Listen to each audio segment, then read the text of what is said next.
halo sobat YouTube semua, apa kabar? Semoga antum semua selalu dalam keadaan sehat walafiat, dan semoga semua yang antum cita-citakan semoga cepat dikabulkan oleh Allah Subhanahu wa taala.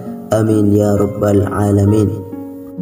Di video kali ini Al-Fakir mau memberikan tips atau cara agar amalan sholawat yang kita baca bisa berbuah manis nantinya bagi kita. Dan sebelum kita lanjut, jangan lupa untuk selalu mendukung channel ini agar bisa lebih baik lagi ke depannya dengan cara mengklik tombol like dan subscribe di bawah video ini. Dan aktifkan juga tanda loncengnya agar antum semua menjadi yang pertama mendapatkan notifikasi dari channel ini jika ada konten terbaru di channel Rozi Official ini. Oke, dari beberapa komentar baik lewat WA atau YouTube, banyak sekali yang bertanya atau sharing, kenapa saya sudah lama mengamalin sholawat tapi kok tidak ada efek yang seperti yang dikatakan oleh ustadz-ustadz dan teman-teman lain. Jika Anda adalah salah satu orang yang bernasib demikian, maka video ini pas sekali buat antum. Oke, solusinya atau tipsnya agar amalan sholawat antum bisa mendatangkan rezeki dan sebagainya, maka antum wajib melakukan 6 tips ini. Tips yang pertama,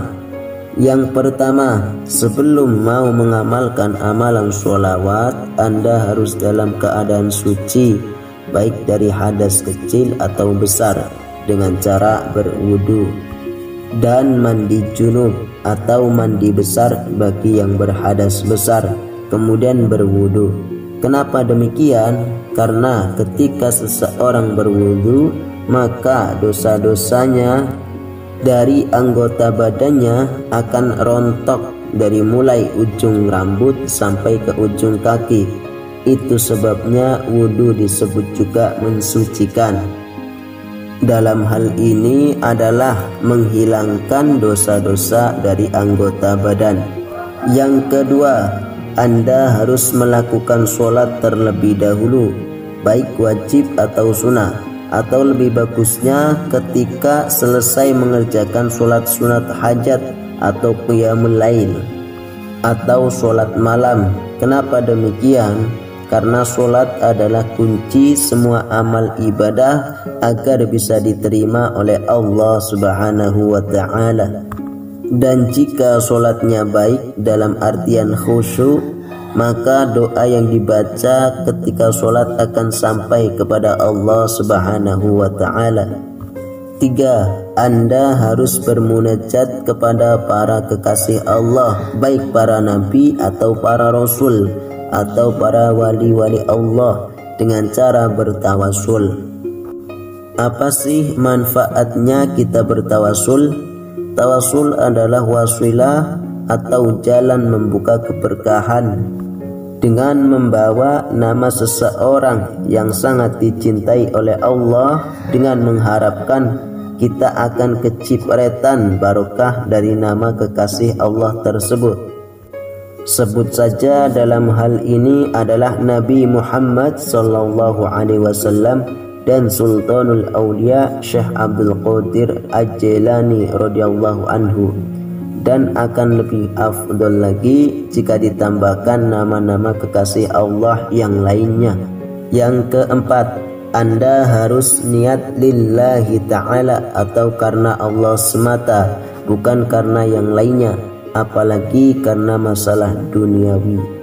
Kenapa demikian? Kalau kita niat karena suatu urusan duniawi, maka kecil kemungkinan Allah akan menerima amalan yang kita kerjakan, karena sudah dilandasi dengan rasa tidak ikhlas. Karena hakikatnya ikhlas ialah tidak mengharap imbalan dengan apa yang kita berikan.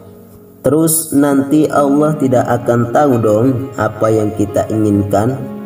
Jika Anda berpikiran seperti ini, maka Anda salah besar. Kenapa? Karena Allah itu sangat dekat dengan kita, melebihi dekatnya nadi kita. Seperti yang telah difirmankan oleh Allah Subhanahu wa taala dalam Al-Qur'an. A'udzu billahi minasy syaithanir rajim. Bismillahirrahmanirrahim. Wa idza sa'alaka 'ibadi 'anni fa inni qarib ujibu da'watad da'i idza da'ani falyastajibuni wal yu'minu bi la'allahum yarshudun. Shadaqallahul azim. Artinya, dan apabila hamba-hambaku bertanya kepadamu tentang aku, maka jawablah bahwasannya aku adalah dekat. Aku mengabulkan permohonan orang yang berdoa apabila ia memohon kepadaku, maka hendaklah mereka itu memenuhi segala perintahku, dan hendaklah mereka beriman kepadaku agar mereka selalu berada dalam kebenaran. Surat Al-Baqarah ayat 86. Dan jika antum berprasangka jelek kepada Allah, maka akan terjadi seperti dalam hadis sahih yang diriwayatkan dari Anas bin Malik radhiyallahu anhu secara marfu. Bismillahirrahmanirrahim.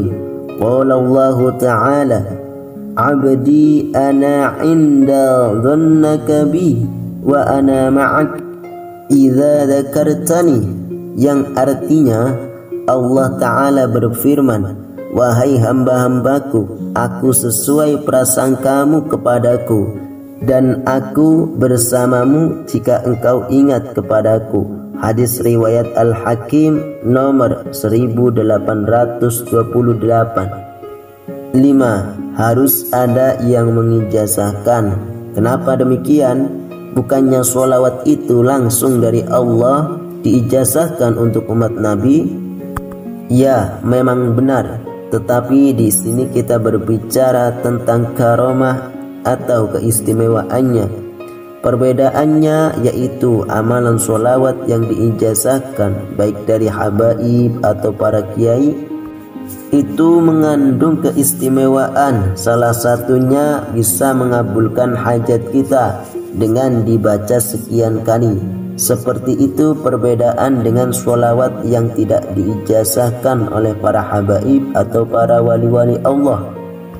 Kenapa? Karena di situ tidak diterangkan dan bebas untuk membacanya atau semau kita. Jadi bila ingin amalan untuk menarik rezeki atau yang lainnya, mintalah ijazah kepada habaib, para kiai, para ustadz-ustadz seperti itu.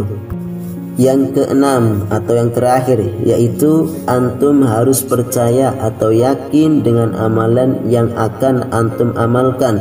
Karena tanpa adanya rasa yakin, semanjur apapun, sehebat apapun amalannya, kalau antum tidak percaya maka tidak akan ada khasiatnya. Seperti itu resiko amalan jika Anda tidak yakin.